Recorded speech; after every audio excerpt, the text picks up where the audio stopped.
When they strolled back to town, there was not a living soul in sight. Nalana twisted her lips and shot a glance around. What now? They found their answer when they reached the town square. In the middle of a sizable gathering stood an odd-looking man. With his closed eyes, an awkwardly straight posture, and a peculiar get-up, he commanded attention.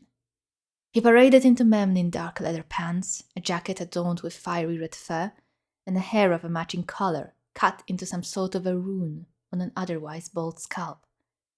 In these parts, this hue of red mixed with black was unequivocally associated with Dardenne, so someone dressed this way could be bringing just one of two things: death or entertainment. And there was no death in sight. It all started a few years back. Nothing, and then suddenly boom, traveling clowns, showmen, everywhere. The trend came from a rant, as every other somewhat entertaining, somewhat annoying trend ever born. But even the most annoying of showmen were an excuse to get out and put work on hold, so the public was always full, which, in turn, obviously drew in more clowns to Memnon. When people found their spots and stopped fidgeting, the man opened his eyes. They had no eye whites, none, zero, nada, black all over. For a second, they met Zestroyas. She flinched back and caught Sion's arm. "Creepy," she whispered. "I wonder what he's selling." Obviously, the show wouldn't be done out of the goodness of the man's heart, but who knew? At this rate, it might just be worth a few coins spent on some junk. He looked like a real deal. Once everyone had been put in the right mood by his unnerving gaze, the man clasped his sickly thin hands together to open them a moment later and present 2 handfuls of stones to his captive audience. 11, he said. His voice rang high yet coarse. The word dragged on as if it pained him to speak. He knelt down on one knee, placed one of the rocks in front of himself, and continued. 11 stones, like 11 years of peace over the silver cord. Visiting foreigners liked to ask why people of Mem kept coming back to the borderlands. Living on the shores of the silver cord was, indeed, listening to a ticking clock. Every 11th year, the Dardenian raiders turned the area into a battlefield. But without this river, the borderlands folk would have nothing, and so when the dust of battle settled, they would be back, rebuilding their lives and laying to rest the soldiers who had lost theirs repelling the invasion. The showman placed a second stone beside the first and said, "Then the colors will spill over the sky anew." Rye Aurora's raids were not meant to conquer, but to celebrate the goddess of fire. He had no use for random slaughter or more lands. Only once the auroras branded the sky, marking the end of the 11th year of the cycle, would he come, seeking chaos and bloodshed. With the third stone, the man said, "And Rye Aurora shall lead his armies across the river." And with fourth, "Such is the decree of Insere, our goddess of old." The Dardanians would march forward and raze everything in their path, until Insere's bloodlust was sated and the sky once more turned black. Alas, nearby countries were incapable of storming the vast frosted expanses of Dardenne to destroy the pestilent nation, and so when the 11th year was coming to an end, the rulers had to send their soldiers to contain the madman and his army to the borderlands, on the northern side of the silver cord. The fifth stone joined the others, accompanied by the words, "In Insere's memory and in tribute to her passion of fire." The sixth, "The flames will rise and the blood will be spilled upon the very ground you stand on." The saddest part of it all was that the goddess was long gone, and she could not care any less. The auroras were but a remnant of her presence, a natural phenomenon that would come and go on its own, indifferent to the actions of humans. 7th. Yet the bloodshed isn't her only gift to these lands. As the showman placed down the 8th rock, he motioned towards his enthralled crowd. "Kneel down," he said, "and touch the soil with your palms."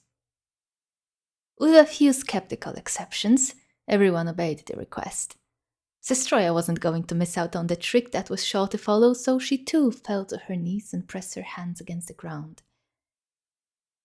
The man set the remaining 3 stones in the middle of the circle created with the first 8. "Can you feel the warmth?" he asked. He raised his head and again scanned the audience with his empty eyes.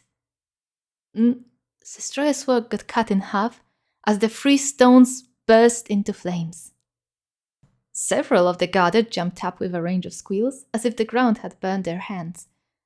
Then they proceeded to laugh awkwardly, trying to mask the fact that they just got tricked. Sion snorted at them and crossed his arms on his chest. He didn't even crouch to participate in the show.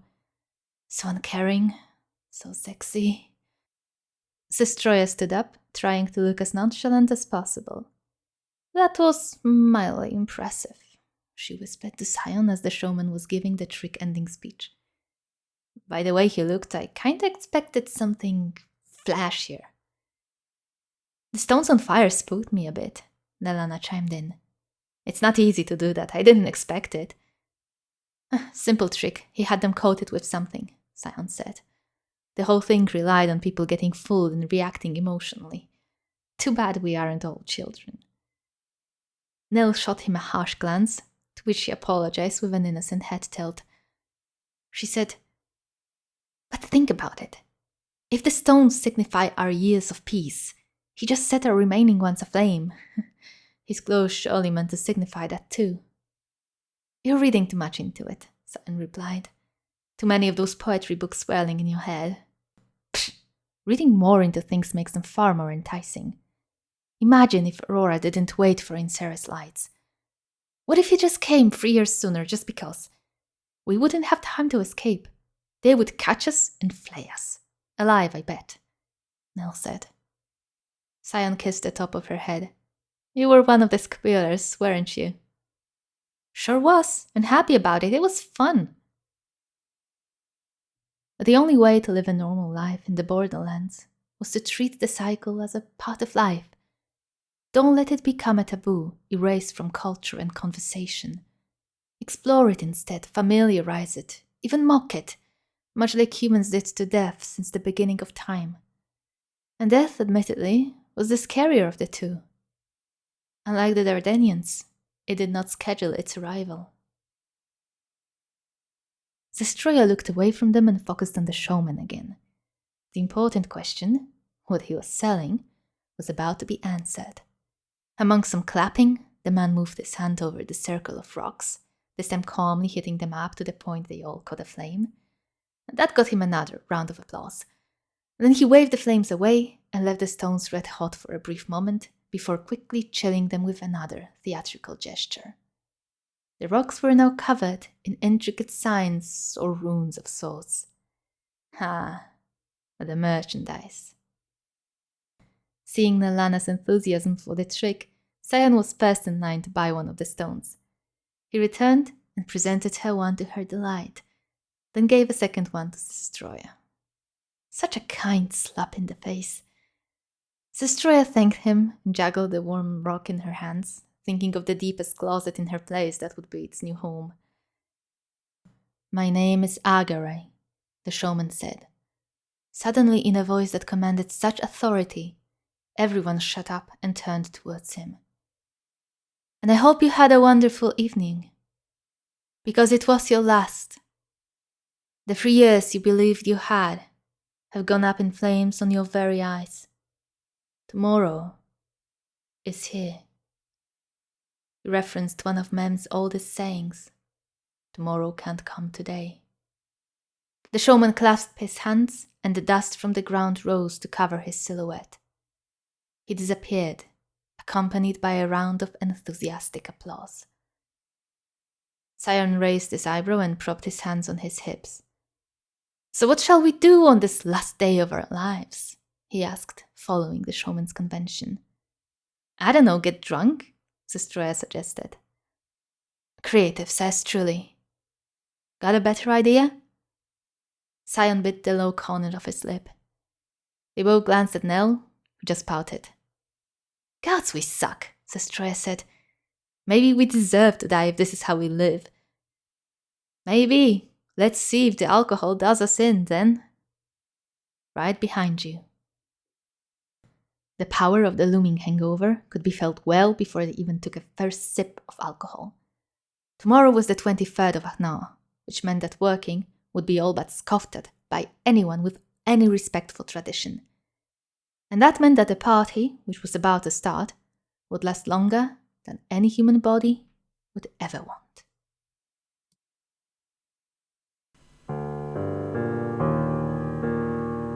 Sion still wasn't back. Sestroya hadn't moved from the door. She just turned around to lean on it as she kept on listening for any sound from the other side. Once upon a time, she used to say she'd recognize Sion's laugh anywhere. Now she'd recognize the shuffling of his hand sliding across the wall as he helped himself keep up with the impatient guards. But for now, the only sound penetrating the eerie silence of the dungeon was the quiet clapping of Sestroya's own hands she used to measure the passing seconds. That monotone rhythm began to echo with a haunting conversation she'd had with Sion not too long ago. My father liked to talk to me about pride, it said. He taught me to see greatness in our persistence, and the character it took to never let go of what was ours. The borderlands, of course, Memn, the silver cord. He talked about it as if it was an incantation or a prayer. His words bored into my mind, and I've been repeating them every day for the past 17 years. At first, indeed, I did it with pride, then longing, then hope that I would hear them again in a voice other than mine.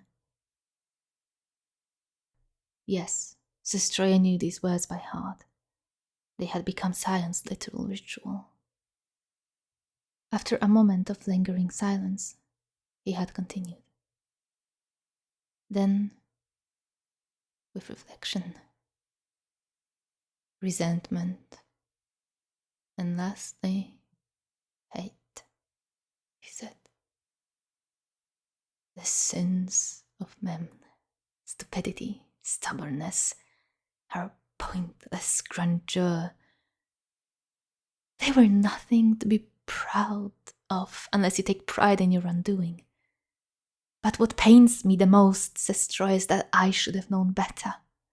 I should have argued to move away, or just take Nalana and go, if no one wanted to listen. Yes, it would be different. It would be hard. That kind of change requires sacrifice. But I was a necromancer. I know better than to assume that things don't change, decay, and eventually fall apart. What idiocy is it to believe that we will always be given the 11 years? He'd asked, angry. What naivete to think that the Dardanians would not break the habit. I want to say we were playing a game with wishful thinking instead of a rule book, but we were not playing at all. Pardon the cliché, we were pawns in the hands of R'lyeh Aurora. And yet, we had the audacity to think that we knew him. We were stupid, stubborn, and prideful, Sestroya said quietly. Of course we had the audacity. But the sins of Memn had long been pruned from Sestroya's soul. She was left wise, compliant, and humble. And in that, also lost, scared, and aware that more often than not, she was powerless. He will be back, she whispered to herself once more. He always comes back. There is no reason he wouldn't this time. Not when we are this close. Not when it's almost over. It can't end that way. Fate is on our side. It cannot end this way. Can't. But Destroyer's sinless soul was also a soul that couldn't trust in anything anymore. Not the rules of rigged games, and not fate's mercy. When it came to Dardenne, there were no guarantees. Look away for a second, and the word stands aflame.